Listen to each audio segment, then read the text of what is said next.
and I had to replace that part completely. The gasket on the wing. You're going to notice that sometimes between this particular environment of ecosystem and another ecosystem there will be a transition, and that's what we call an ecotone. The transition between two ecosystems or natural environments in here is what we call an ecotone, and that ecotone is going to contain plants and animals from both. It's like a transition zone. Basically in here, this is like a lower part of the park. This is one of the main sloughs. And when we came across the road, we went over a couple of bridges. Those bridges used to be smaller, and those bridges now they have been lifted and they have made longer to accommodate a more natural flow into the easternmost of the large slough within the park. This is the Taylor Slough. And a slough is like a valley. It's a deeper place within the river of grass. Basically shorted out by areas that could be hammocks or just could be just topographically higher, and we're going to get to see that a little bit better when we go around on the boardwalk. So the alligator hole is very important. Naturally speaking, gators dig these holes to have water during the dry season, during the wet season. Because of the presence of this water in here, many species of fish, amphibians, and other reptiles like turtles, snakes, they can survive the dry season. But on the other hand, by doing that, the alligators are ensuring not just the survival of this species. That is the reason why the alligator is the keystone species. In every ecosystem, there is one species that is the species that hold together the fabric of the ecosystem. And that's what is called the keystone. Like in the arch. In an arch made of rock, the rock in the middle is called the keystone because it's shaped to support the arch. So there are two important species here in the Everglades. Number one, alligator, which is the keystone species, and the indicator species is a species that can help scientists to assess the environmental health, the functioning of an ecosystem, and that is the wood stork. Is the indicator species. The greater the number of wood storks, because wood storks are very specific. They need certain water levels so they can de-eggs and they can reproduce properly.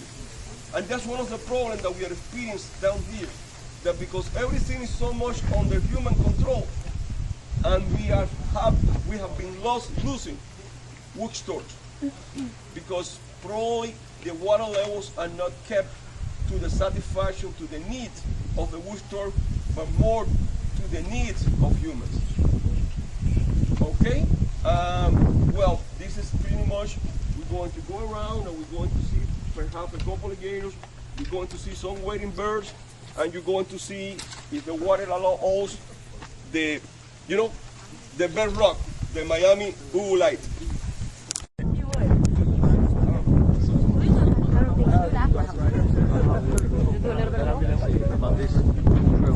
Okay, well, what we've got is Taylor Slough, okay, and that's where This is the trail run? Yeah. Now Taylor Slough gets kind of circumvented because of this. This is a rock quarry, Okay. and this is the old road that went from. This used to be a women's club property. And there was a road that came all the way out from Miami to here. Okay. And so this pit was dug to get the fill to build that road. Okay. So this is artificial, but it's full of wildlife because it's some of the only water you have in the wintertime, or exposed water.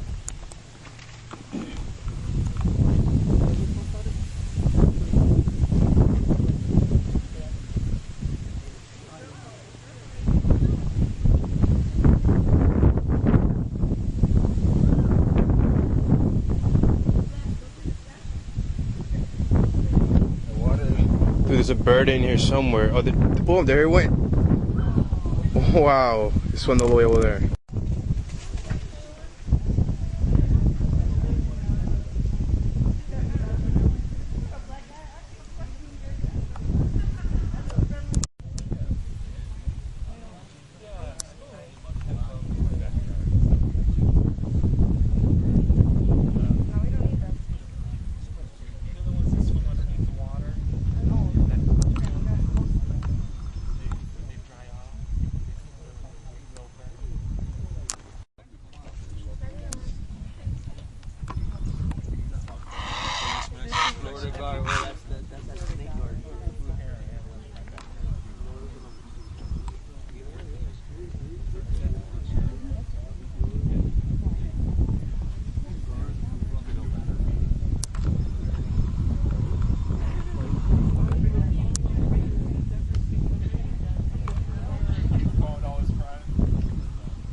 Stick your finger right in there like that.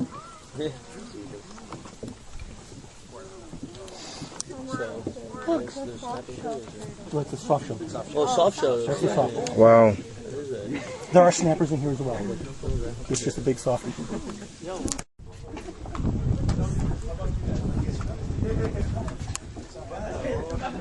Really big.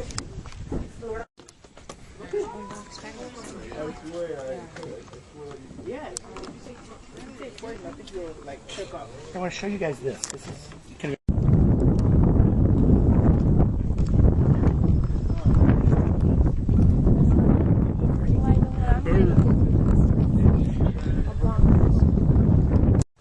sections break or actually come apart. It's a beak. I hate you. And it hooks, it's like Velcro. That was Hooks me. its feathers back. I know. I did that.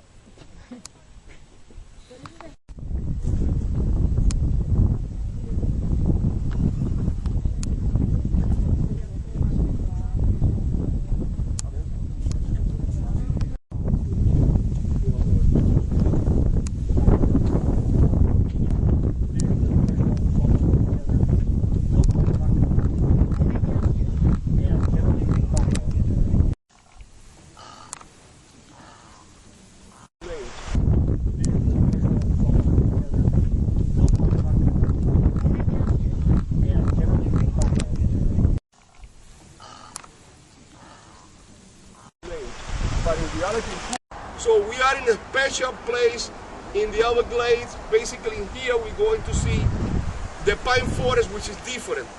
Close to Anhinga Trail, you probably noticed that by the shoulder of Anhinga, there were trees, hardwood trees. That was a hardwood hammock. Didn't want to go in there because it's not the best example of a hammock, but basically the Taylor Slough is like a depression. It's like one of the branches of the River of Grass. It's the easternmost branch or deeper branch in the River of Grass. As we moved from Anhinga to here, we went through the shoulder of a Taylor Slough, which is the Gumbo Limbo hammock. We went across a hammock area, hardwood hammock, mahogany trees, some palms, etc. Some trees that are hardwood trees, but those are trees that they can withstand water on the root. Close to Anhinga, you saw the willows, you saw the pond apples. The pond apples were those trees that were in the middle of a big lake in the back of Anhinga Trail. Probably some Anhinga bears were already nesting in there.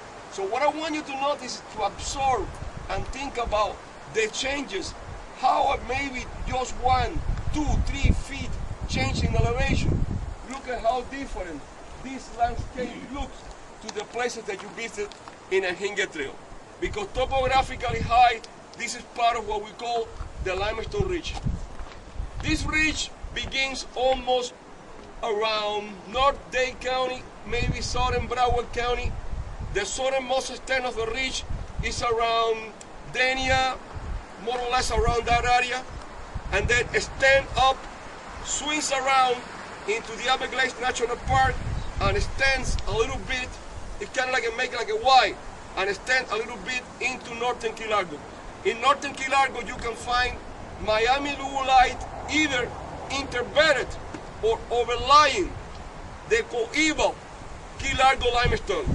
Key Largo limestone and Miami Dade were formed deposit at the same time during the Sangamon integration period. Both of them are about 125,000 years old. Very good dating based in uranium lead isotopes. Okay? There is a big slab of Key Largo limestone at the Cox building at University of Miami, main science building there. It's one of the biggest chunk of Key Largo limestone that you could see outside of Key Largo.